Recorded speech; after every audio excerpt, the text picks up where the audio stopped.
Bonjour à tous, j'espère que vous allez bien. On se retrouve pour la version 2021 du Hello Summer Challenge.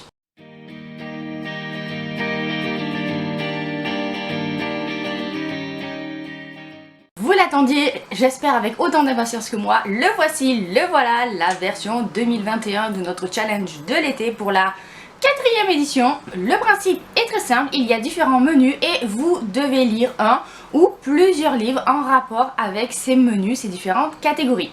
Le challenge a lieu du 21 juin au 31 août, soit un peu plus de 2 mois pour le réussir.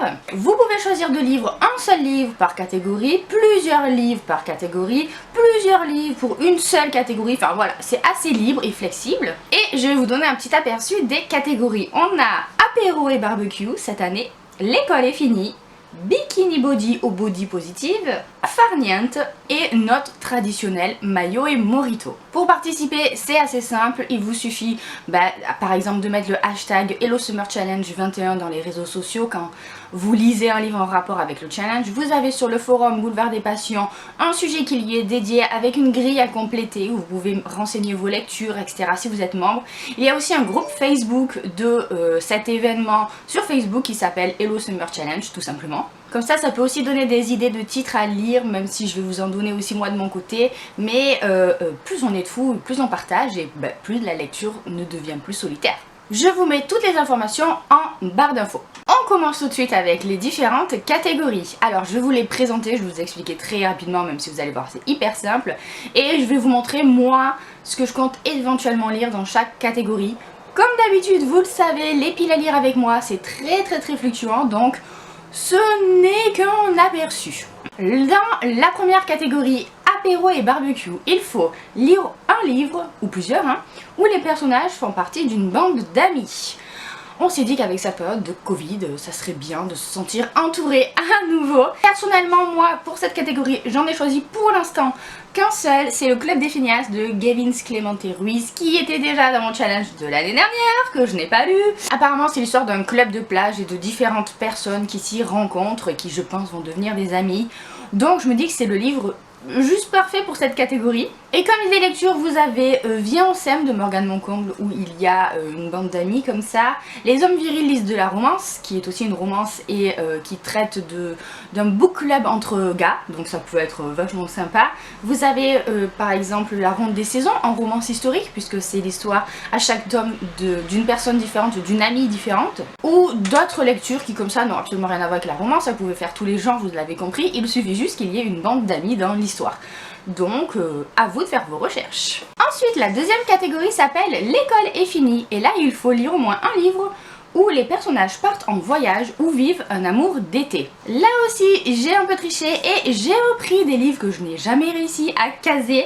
L'été des secondes chances de Morgan Matson qui parle là clairement d'un amour d'été, d'une jeune fille qui vient passer un été dans sa maison de vacances et qui va, je pense, revoir son premier amour, Henri, etc. Donc je me dis que ça correspond plutôt bien. Un été sans toi de Karen Swan, parce que là c'est l'histoire d'une femme qui va partir en vacances seule sans son mari.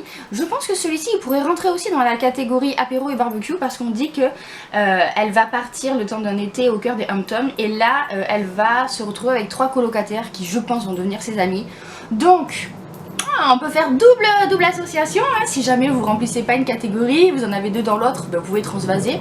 On est flexible, je vous l'avais dit. Celui-ci, je crois qu'il est dans mon challenge depuis le début de la toute première édition des Hello Summer Challenge, mais le fait que c'est une méga brique fait que je l'ai jamais lu, donc peut-être que cet été sera la bonne. Et ensuite Sarah Morgan, l'exquise clarté d'un rayon de lune.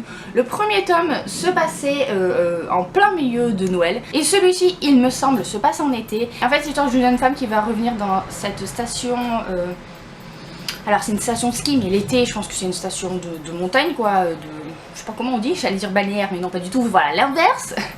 Et elle va retrouver Sean avec qui elle avait passé la plus belle de ses nuits l'été précédent. Donc je me dis que ça peut rejoindre le thème amour d'été, etc. Donc voilà.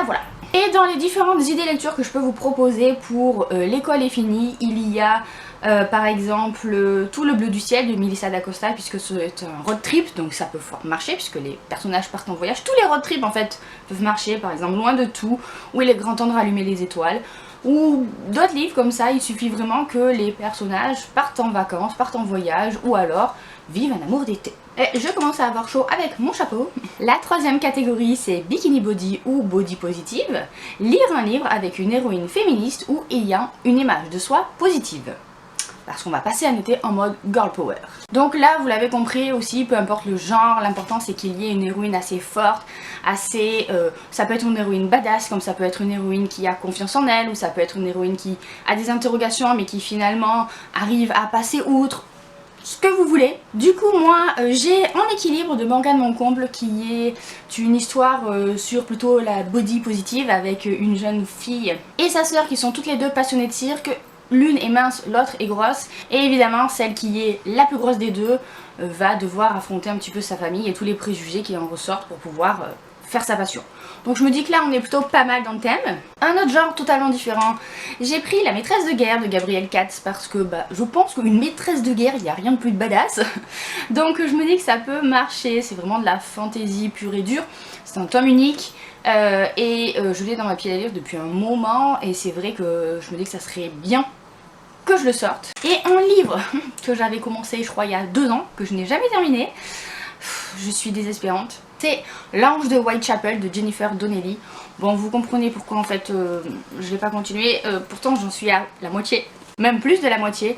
Et ici en fait on va suivre une jeune femme dans les années 1900 qui est médecin dans les quartiers populaires de Londres. Donc c'était hyper intéressant, et vraiment les héroïnes de Jennifer Donnelly, pour le coup elles sont quand même assez badass, assez avant-gardistes et féminines, ouais, indépendantes, voilà, indépendantes. Et ça rentre vraiment dans le thème. Du coup je me dis que là, franchement, c'est l'occasion d'enfin le terminer. Le problème c'est que je m'en rappelle plus beaucoup.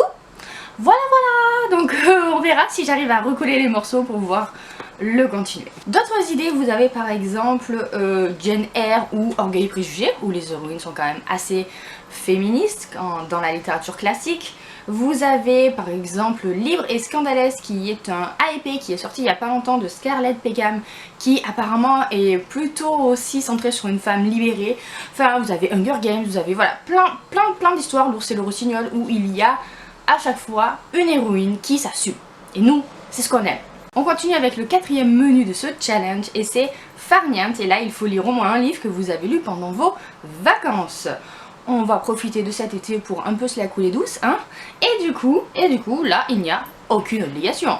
Voilà, c'est juste les livres que vous allez lire pendant la période où vous êtes en vacances cet été. Pour le coup là je crois qu'il n'y a pas plus simple.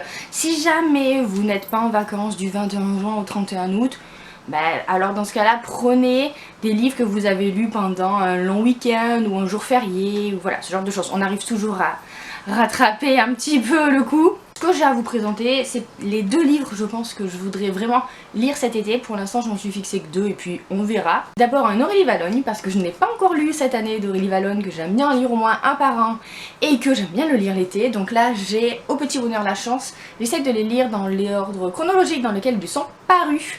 Et voilà, c'est autour de celui-ci que j'ai en version collector. Et sinon, un tome 2 que j'ai très envie de lire, et je me dis que cet été il va y passer, c'est le tome 2 de King of Scars, donc Le règne des loups de Leigh Bardugo.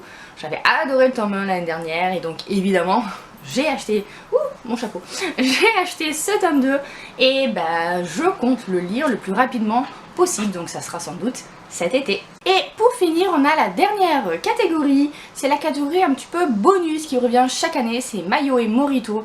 Et là, il faut lire au moins un livre ayant un titre ou une couverture rappelant l'été.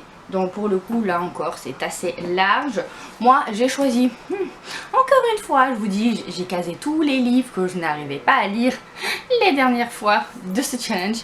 J'ai choisi La délicatesse du homard de Laure Manel, parce que, voilà, hein, il y a une plage, elle a l'air d'être habillée de manière estivale. Moi, je pense que ça se passe en été, mais j'en sais rien. Mais en tout cas, la couverture fait très estivale, donc je l'ai choisi. vous avez plein de livres comme ça qui s'y prêtent très très bien. Par exemple L'Anti-Lune de Miel de Christina Loren qui est génial et qui pour le coup fait très estival. Vous avez aussi plusieurs livres que je vous ai montés précédemment qui rentrent dans cette catégorie là. Et vous avez tous les titres où il y a été dedans, par exemple Un été de folie de Tony Blake, ou Summer Loving de F.V. Estière, ou L'homme idéal ou presque de Christa Higgins qui a une couverture très estivale. Enfin voilà, c'est quand même assez large. Il faut juste que les tons de la couverture ou ce qu'on y voit dessus vous fassent penser à l'été, ou alors qu'il y ait un titre qui rappelle l'été. Pour le coup là, ça va. Il faut vraiment avoir très très chaud avec ce chapeau. Donc voilà, je vous laisse un lien dans la barre d'infos vers le forum où vous avez toutes ces catégories qui sont récapitulées. Et sur ce, j'espère que vous serez nombreux à participer à cette édition 2021. J'espère que les nouveaux menus vous plaisent. N'hésitez pas à me dire tout ça en commentaire. N'hésitez pas à nous taguer sur les réseaux sociaux pour qu'on aille voir vos publications, pour qu'on aille les liker, les commenter. Et pour moi, ce sera tout. Je vous souhaite un bel été, de belles lectures estivales, un beau challenge et je vous fais plein de bisous.